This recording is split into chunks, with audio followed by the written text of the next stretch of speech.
Hey, did you know silver prices are low right now because investors are selling their holdings because of a turnaround in demand? Once fears subside though, we could see a surge in demand for silver as consumers come back. A perfect time to get your silver IRA started. And this month you'll get an incredible free 3-ounce silver American Virtue coin with a qualified IRA of $20,000 or higher. You can't go wrong with Noble Gold. Call the team now at 877-646-5347 to find out more or visit noblegoldinvestments.com.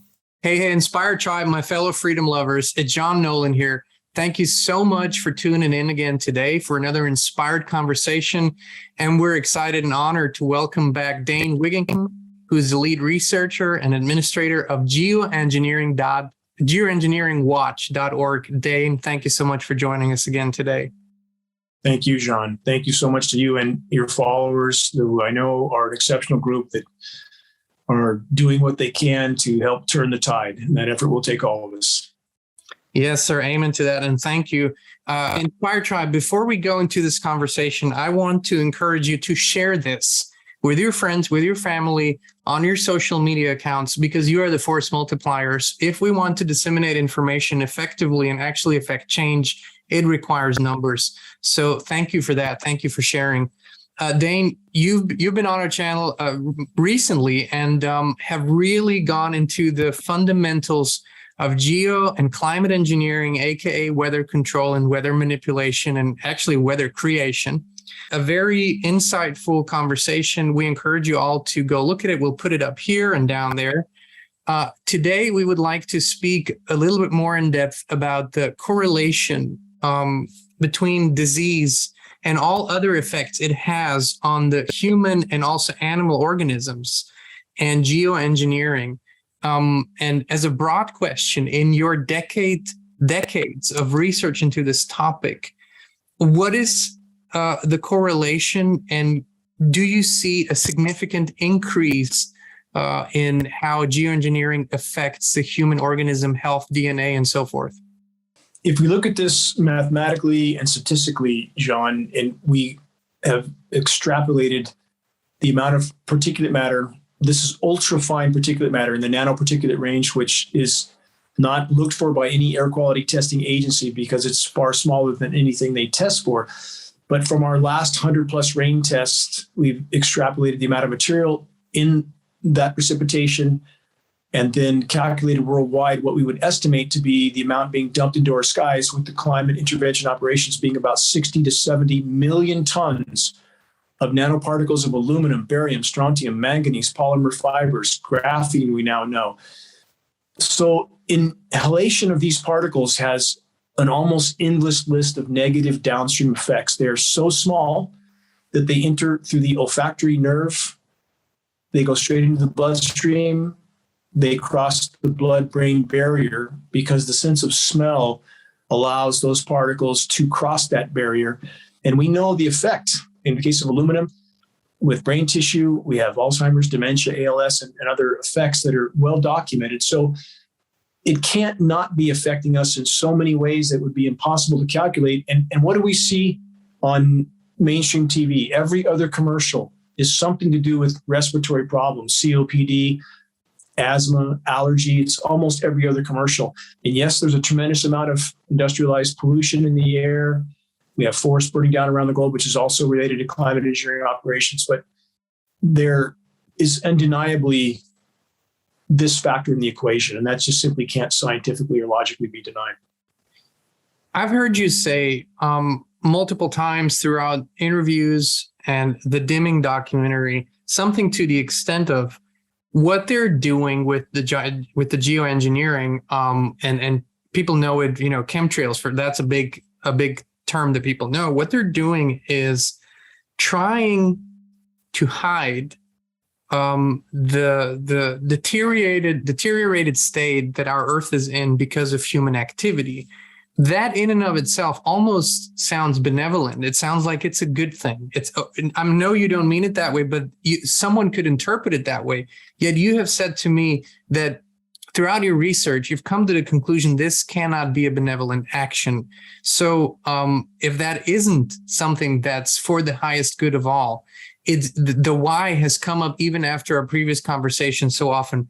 why in the world would they do this and literally suffer the same effects as everybody else? So what is it? What is an explanation from their standpoint to risk all of this? To keep business as usual until the last possible moment, to keep the public oblivious to the immediacy and severity of damage done, to what's unfolding, to keep them from panicking, if you will, and all the while thus facilitating their continued use of climate intervention operations as a covert weapon of war. Again, I would argue the crown jewel weapon of the military-industrial complex, climate intervention operations, and they can and are bringing populations to their knees without those populations ever even knowing they're under assault. So if we take the scenario that you just described, masking the true severity of planetary meltdown, while at the same time fueling that meltdown, while we're 100 degrees here in Northern California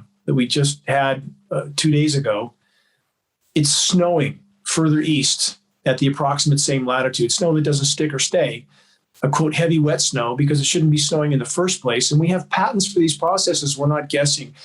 We have patents for elements that can be seeded into cloud moisture that can cause ice nucleation at temperatures far above freezing. Jean, this is why you have the massive and incredibly destructive hailstorms. You've seen much of that of late, yes? Yes, all over the place. Just this summer in Europe, in Austria, where hail in summer was never unusual, but it was probably, I want to say, the size of maybe a pebble at best. Now we see golf balls and much, much larger chunks coming down. Now that's chemical ice nucleation for weather modification. These patents go back to at least 1950. And these are elements like synthetic urea, barium, ammonium, and these are endothermic reacting materials, which means they're energy absorbing materials. We have lab tests posted at geoengineeringwatch.org of some of these materials being dropped into a beaker of water that freezes it instantly. It's profound, the technology that's being used. There's no consideration of the contamination it's causing. I would encourage your listeners to search Lake Michigan ice balls, and they'll see beaches on Lake Michigan coated with perfectly spherical 75-pound balls of ice that the so-called science community tries to explain away with completely ridiculous hypothesis. We see the same phenomenon happening on shores of the Arctic Ocean, the Baltic Sea. They are sea surface nucleating as well to try to create slush on the sea surface. In fact, in 2014, this is a good example. We saw the headlines from the Boston snowstorms. It was very sensationalized, made people think, how could there be any warming going on when it's so cold in Boston? Again, at the same time, I may have mentioned this previously, but it was 14,000 feet up in the Sierras. There was no snow. I'm not sure if I brought this up in our last exchange or not. Yeah, you did. But it's astonishing. So to add to that, at the same time in Boston, with ocean temperatures of 40 degrees Fahrenheit, it was covered with ice and slush, Boston Harbor. Seawater doesn't freeze till 28.4 degrees. And I hope it's clear that I'm not shooting from the hip on any of this data. I know it very thoroughly. I've researched this continuously without any cessation for 2 decades plus. How do you have frozen material on a sea surface of 40 degrees? And chemical ice nucleation is the only way you can. And they sensationalize that as well. They're doing the same thing in the Arctic to mask the severity of polar meltdown. In the previous decades, and it's been going, it's more intensified lately, but going as far back as the early 90s and probably more so even to the mid last century, we have heard plans by, international bodies, think tanks, the United Nations and their programs, specific plans for population reduction, because exponential population growth, and we all know the official narrative on that. However, there have been specific programs by the WHO and other organizations that actually put those plans into action through various medical interventions and programs. We now know that what has been added in terms of chemicals in the food industry, in the water supply, is contributing to lower fertility rates. Do you see a correlation between geoengineering and fertility rates? Can you speak on that?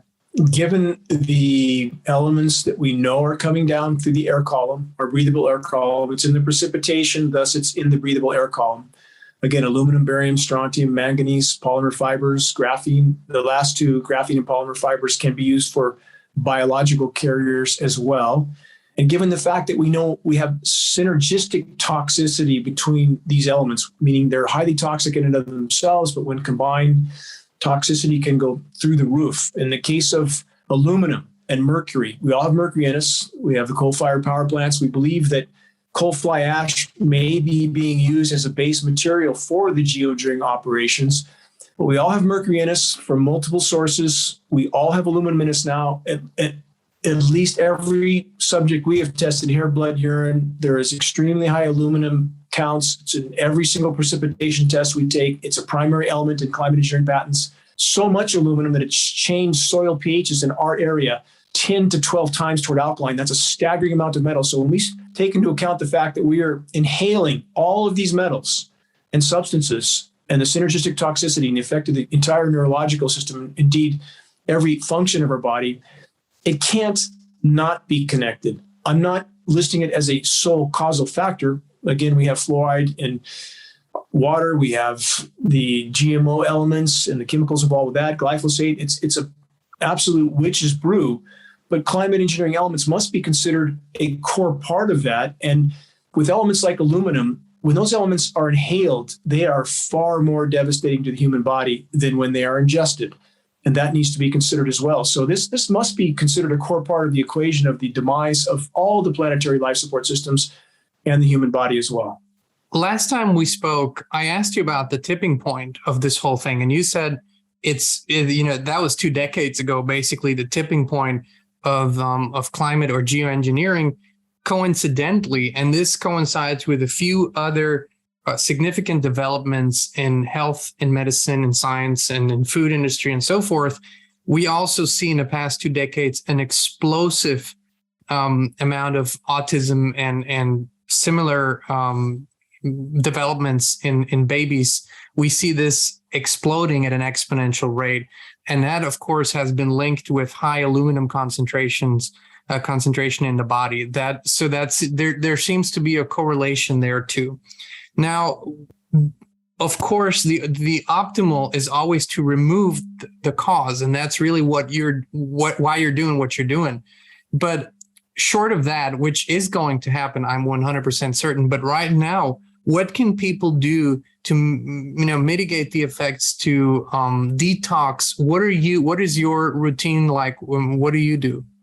Certainly constant chelation is an absolute necessity to keep these metals moving through the system, because in the case of, for example, aluminum, it's highly bioavailable, highly bioaccumulative, it's easily absorbed, it's very difficult to get rid of.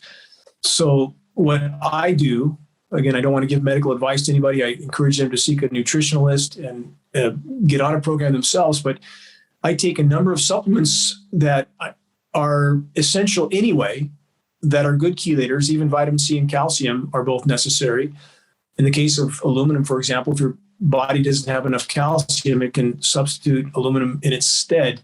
The perspiration helps. I train cardiovascular and resistance training every day. Lots of water. We're very lucky here to have a fresh water source from wells that have nothing to contaminate them upstream, at least so far. But in the case of even having fresh water, before I forget this particular point, which is very important, this is the sort of corner we're being painted into. In the case of aluminum, it becomes bioavailable in soils at about 5.5 pH. And in many regions that have normally more alkaline soils, it has not been as devastating to trees and tree roots yet. But in areas like ours, there's normally acidic soils, and the rain pH is altering, or the composition of those soils because of the aluminum in it. And if we look at this on a global scale, rain pH right now, because of atmospheric carbon loading, is about 5.6 typically. At 5.5, those metals become bioavailable. They don't lock up in the soils anymore because aluminum is very bioreactive. So it tends to chelate to other elements. It doesn't exist in the environment in free form.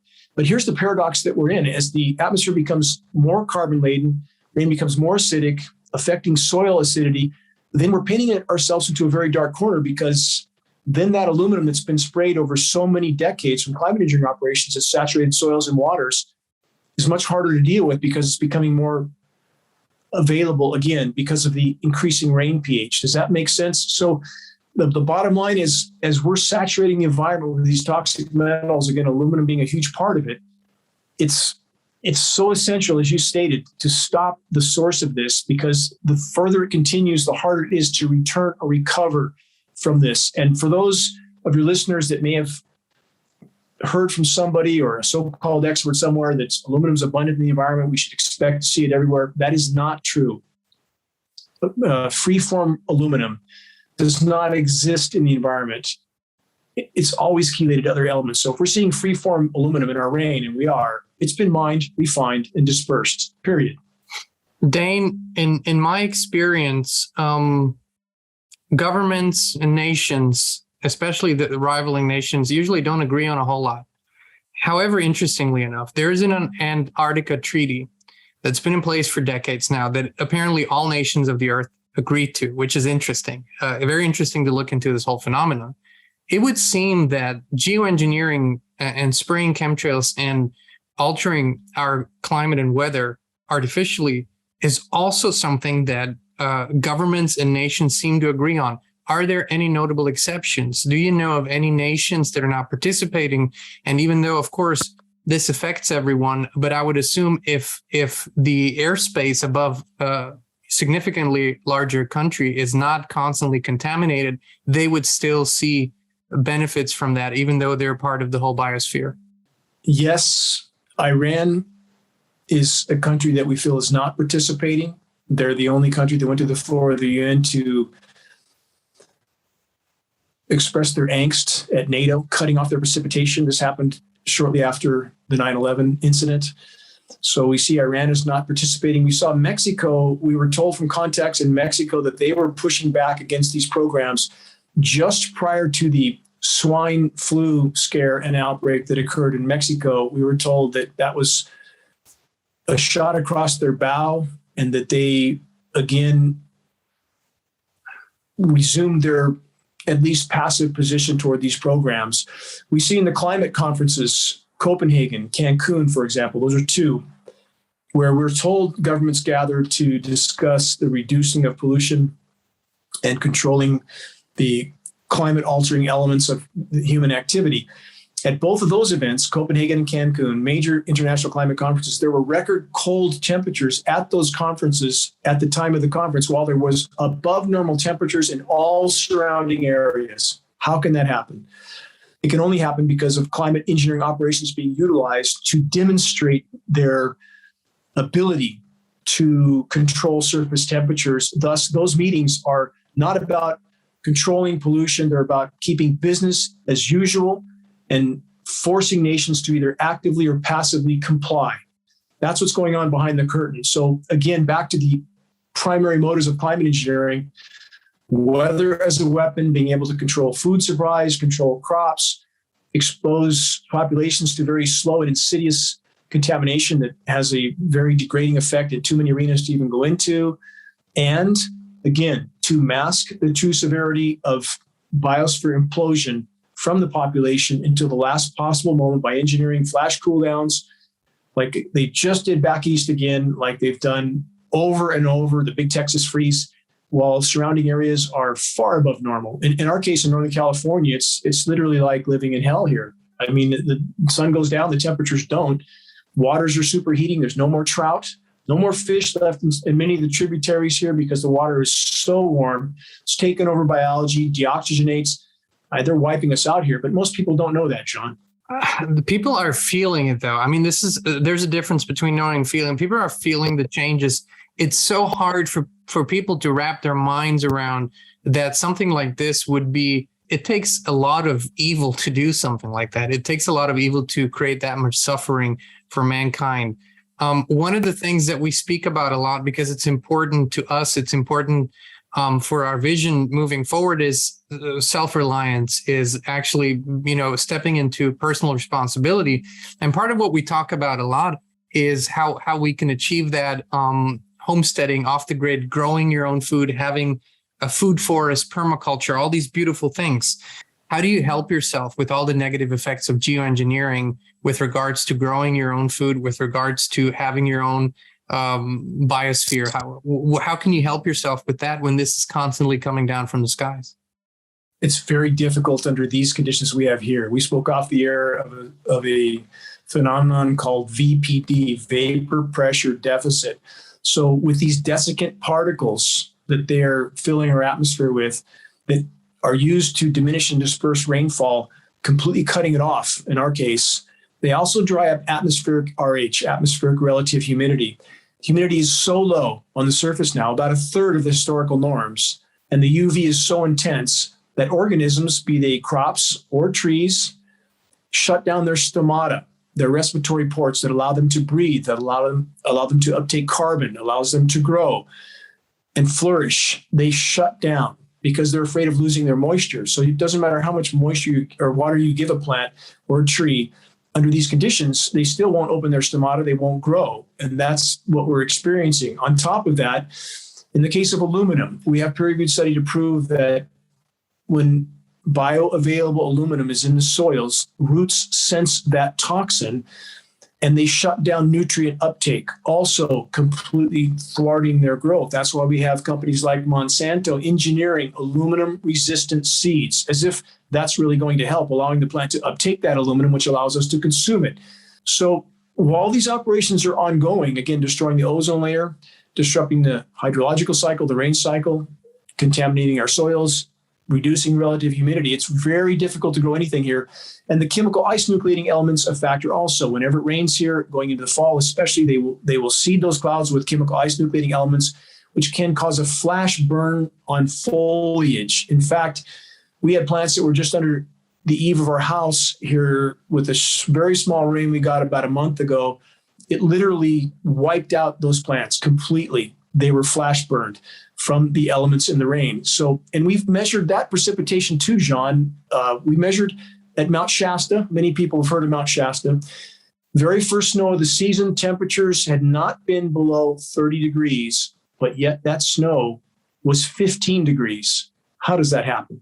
Chemical ice nucleation. This is days after the storm went through. I mean, it retains that cold because that reaction continues. That chemical endothermic reaction is continuing in that frozen material that is not a naturally nucleated material. So very hard to grow anything. But if we could stop climate engineering, allow the planet to respond on its own, and the miraculousness of nature, if you will, the ozone layer would begin to recover. If we had non-contaminated rain without the chemical ice nucleating elements, even with a warmer planet, we would have the potential for all that I just described to begin to reverse itself. And we need to reach that point. That effort will take all of us.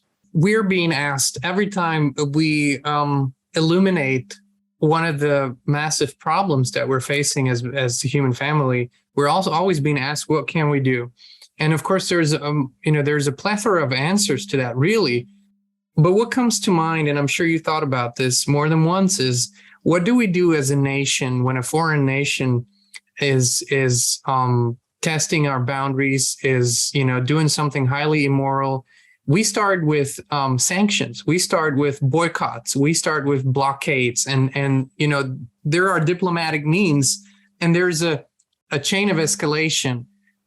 Do you think that governments would begin to listen if citizens of nations would stop to participate and comply with their citizen duties? I mean, we never want to call for something illegal here, but if you catch my drift, there are things we could do.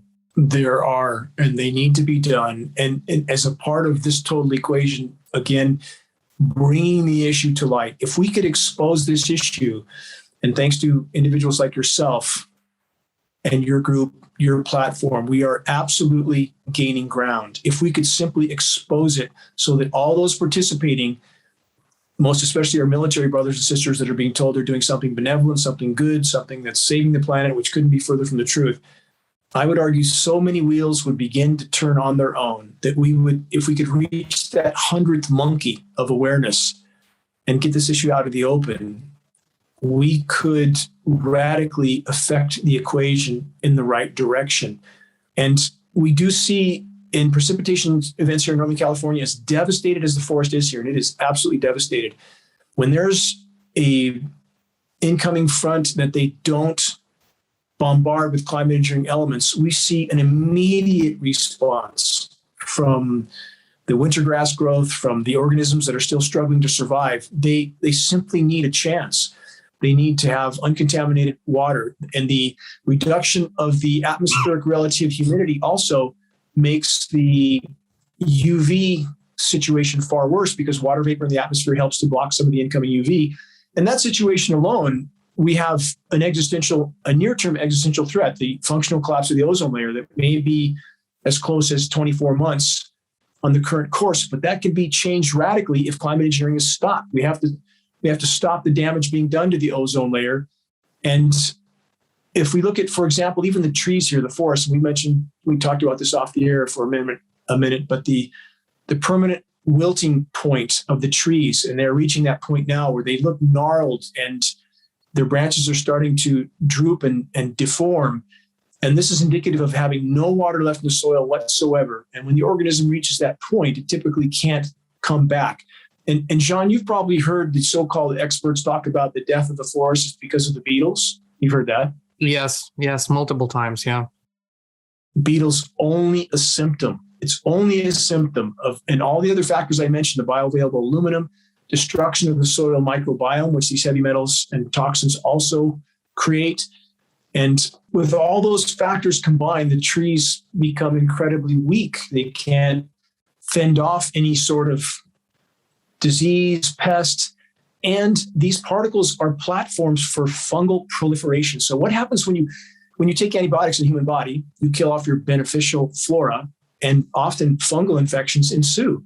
Same thing is happening in the environment. So we have a complete annihilation of the beneficial microbiome, and now we have fungal proliferation killing everything from trees to animals to us. Fungal infections are now much more common in us as well. So from every conceivable direction, this intent to use weather as a weapon on many fronts is simply holding everything we hold dear in the balance, Jean. And that's why we're focused on this so completely at geoengineeringwatch.org. We have to deal with this hole in the bottom of the boat, or the boat's going to go down. I couldn't agree more, and it's so imminent. I was wondering if you are receiving support from the medical community, because for them, it shouldn't be hard to put one and one together.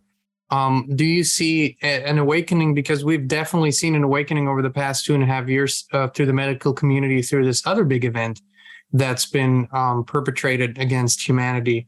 Do you see that? And is it growing? We see some, but not enough. And it is profound that so many in the so-called climate science community have been so well trained and so well programmed that they refuse to believe what they see with their own eyes, instead deferring to what they've been told is the truth. They seem to have abandoned their sense of reason, their sense of logic, these greatest gifts from creation, that the creator, that they should rely on far above what some institution has told them.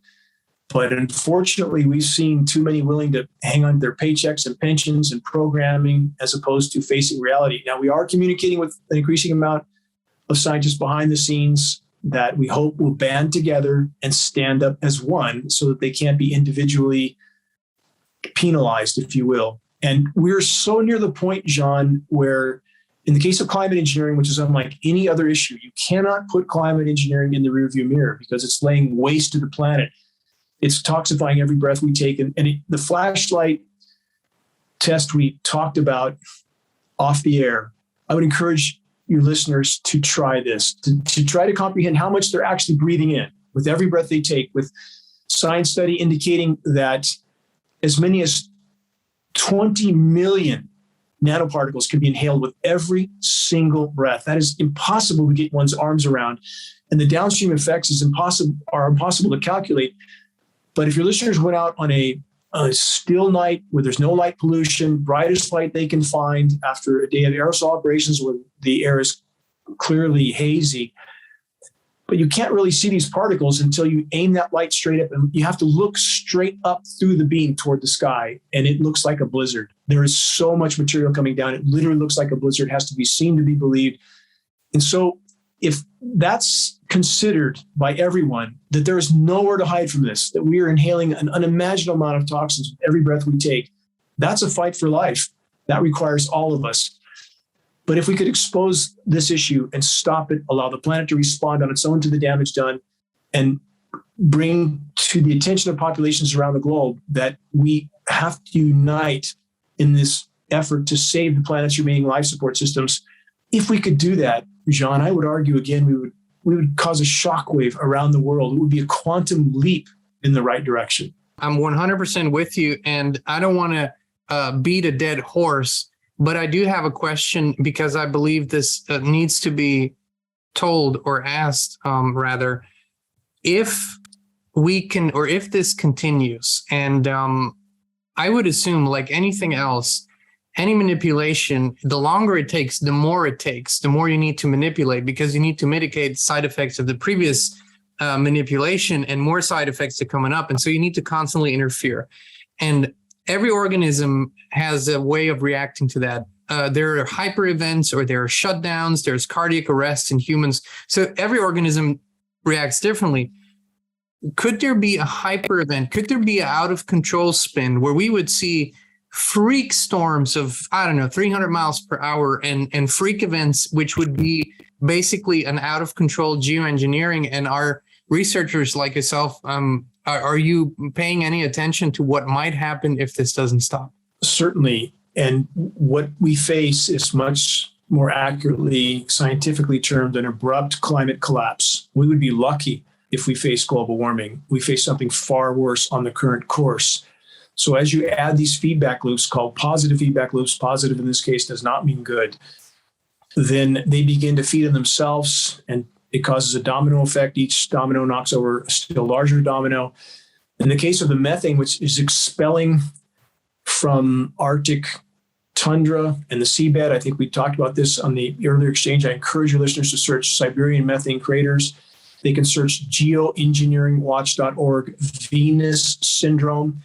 So if we look at the potential trajectory of the path we are on, if it continues, and if this exponentially accelerating methane feedback loop is allowed to continue, which climate engineering is making worse, not better, in the attempt to hide it, they're fueling that fire from multiple directions, if you will. If that's allowed to continue, mathematically speaking, this situation could be so severe that there are a number of scientists in the front line of the Arctic research arenas that feel the feedback loops could be so severe that Earth's oceans could boil off into the atmosphere in the geologic blink of an eye, much like what it is believed happened on Venus. Again, once these loops are triggered, like methane, formerly frozen methane deposits thaw, they release, especially from the seabed, migrate through the water column, they hit the surface, migrate into the atmosphere because methane is lighter than air. It begins to cover the planet like a layer of glass,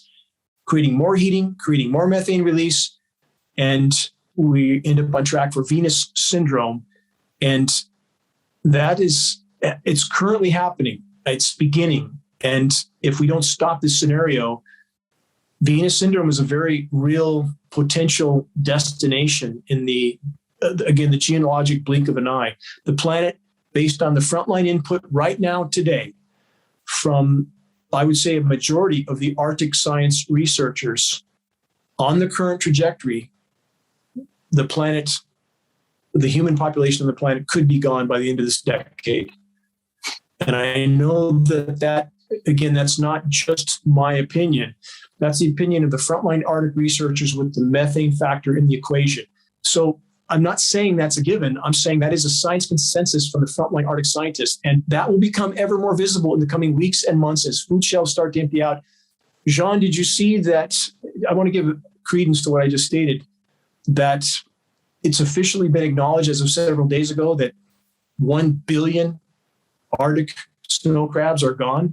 I haven't seen that particular piece of data, but I've currently I'm in the Gulf region in the Panhandle of Florida, and I was out fishing with a fourth generation fisherman who's out here, been here, as I said, for 4 generations. And it's a very bright man that has a broader understanding, interconnected thinking. And the benefit of having lived in one place and having done this for all of his life since he was a kid, and just in his short lifespan, which is only 43 years, which is short, that's not climate lifespan. We're talking about usually about weather patterns in 43 years. He's talking about the things that you're saying. And he said none of the things that the mainstream puts out, none of the explanations and none of the restrictions make any sense whatsoever to him, because they're always running contrary to the trends that he is observing. So I haven't heard that ridiculous number of 1 billion snow crabs, but it does not surprise me at this point. The fishery is completely shut down. They just completely shut down the crab fishery for the year because they weren't catching anything. And the official estimate, mainstream media had to cover this, they couldn't hide it. 1 billion snow crabs are gone from the fishing areas in Alaska. So again, this is the kind of abrupt collapse that we can see. And on the die-off, it's catastrophic around the globe. Even salmon farms everywhere from New Zealand to Chile to Norway, we're seeing die-offs that are in the range of 50, 60, 70,000 tons per location of farm fish die-off because the waters are too warm. They're deoxygenating. We have about 500 dead zones around the globe in the oceans, at least 500. That's the oxygenless, superheated, stratified, where the ocean layers are not mixing any longer, dead zones. And we're plummeting towards known as Canfield Ocean. That's a lifeless, superheated, stratified dead zone. And at that point, if the oceans die, of course we die. We see the sargassum seaweed washing up on shores in countless locations. Have you seen any scenes of that, for example, from Cancun or other places where they literally have the seaweed stacked 10 feet high along the beaches because it's all dying? Yes, I've seen it from multiple places around the world, and it's happening. It used to happen occasionally, and now it happens every year, and it happens in to a greater extent. These are all immense red flags. And when the nighttime temperatures don't go down, that is an extremely alarming scenario. Now, climate engineering is a part of that. When they create a high-pressure heat dome, an ionosphere created a high-pressure heat dome. Again, encourage your listeners to research HAARP, HAARP, that's the acronym. Search ionosphere heater, what it is, what it can do. It's not militarily or scientifically disputed. A ground-based, extremely powerful microwave transmitter can transmit 3.5 million watts into the electrically charged ionosphere, heats it radically, and can push down on the atmosphere. That creates a high-pressure heat dome. And underneath that heat dome, we see the nighttime temperatures radically worsen because the air can't rise and escape. That's making the situation worse. But overall, globally, we see nighttime low temperatures rising twice as fast as daytime highs. Again, huge red flag of the atmospheric heat trapping buildup. And it's not just greenhouse gases.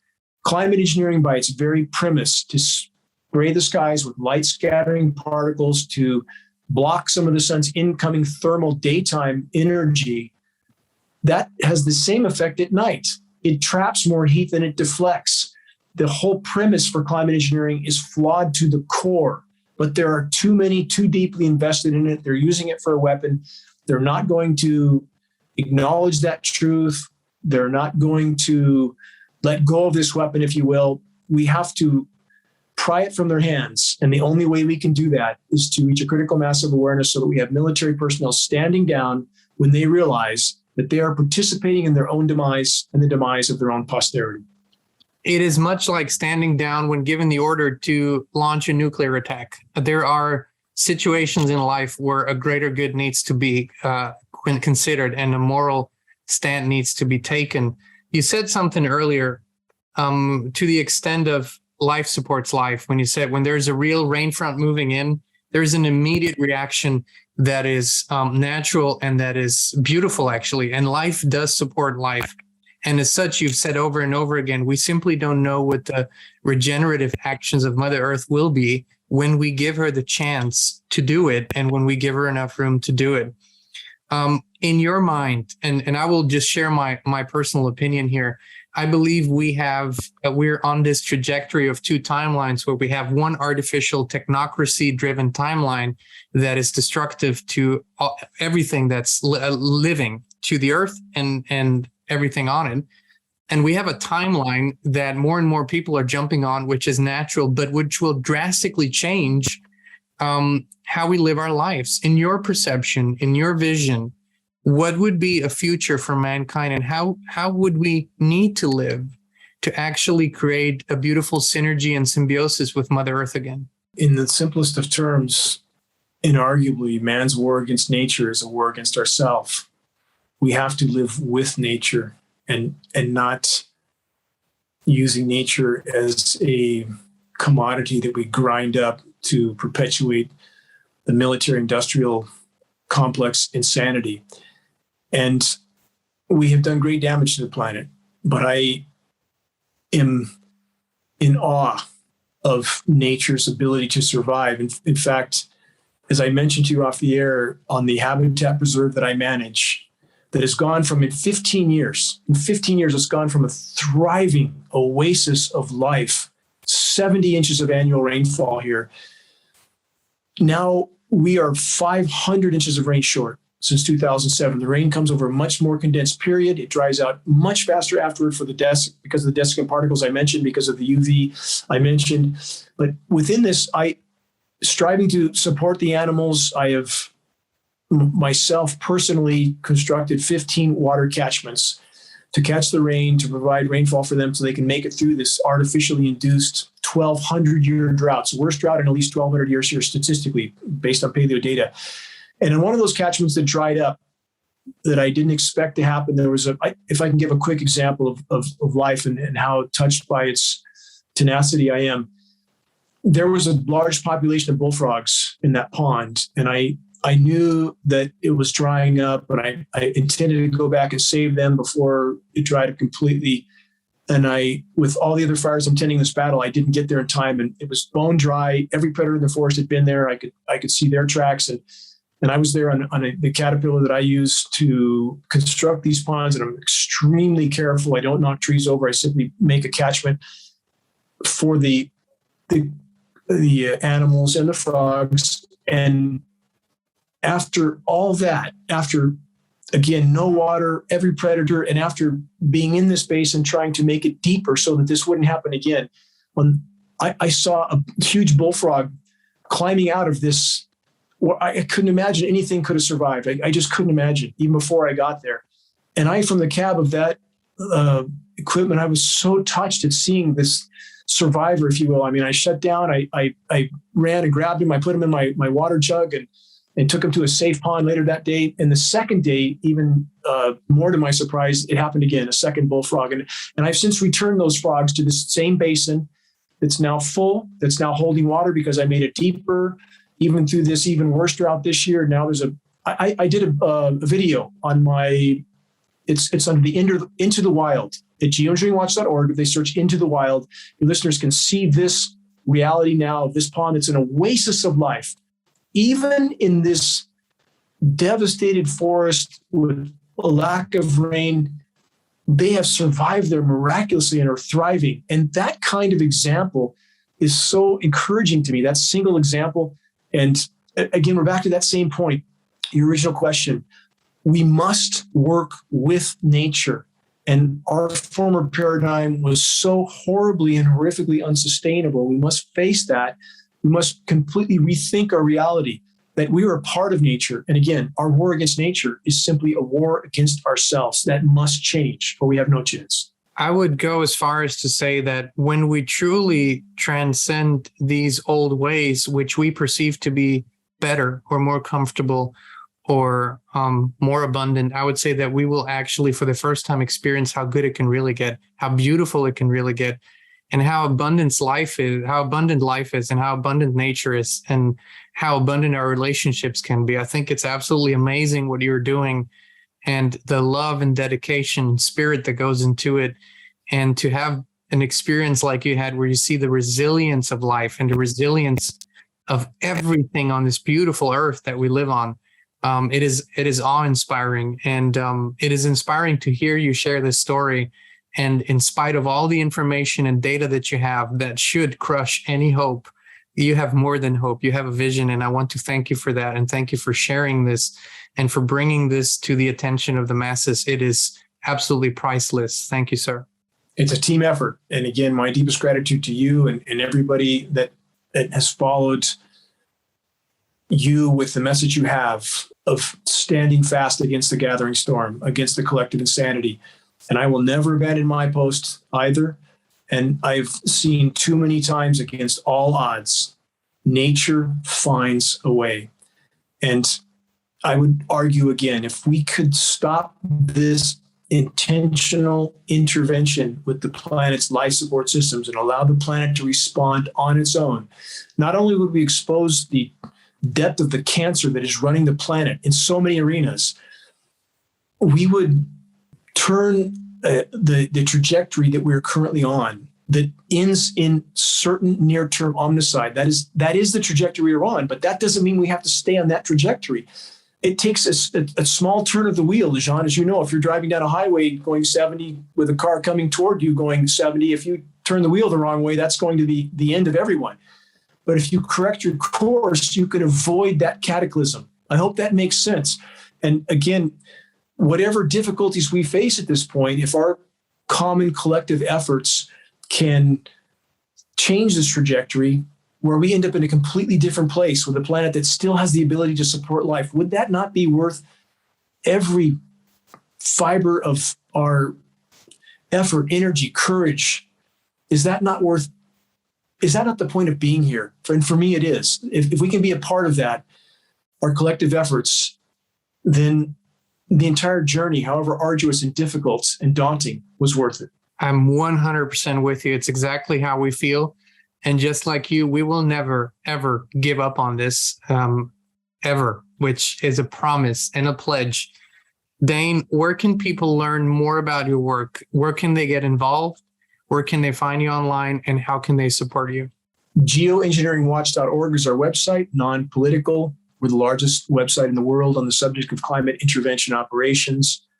And we have our groundbreaking documentary, The Dimming, which proves climate engineering operations are ongoing. We took a National Oceanic and Atmospheric Administration flying lab to altitude, top scientists, tested what the aircraft are emitting, processed that at one of the world's most renowned testing institutions, all that on film. If they can, by sharing that film, that has been the greatest key to the door for so many that were even skeptical of this issue. And Facebook has done their best to censor that film in our work. If it's shared with the link from our site, we posted it for free the moment we were done, Jean, even though we put a tremendous amount of effort and resource into that production.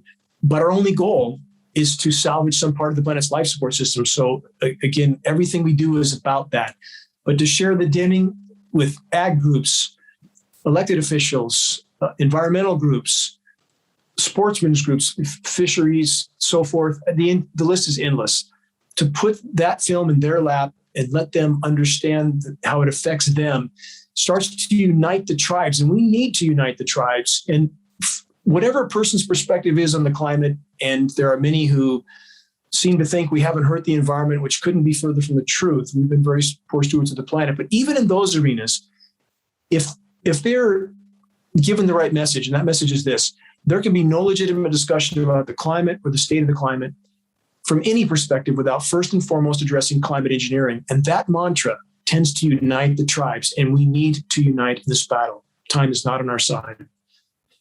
Thank you so much, Dane Wigington. I encourage everyone to go to geoengineeringwatch.org.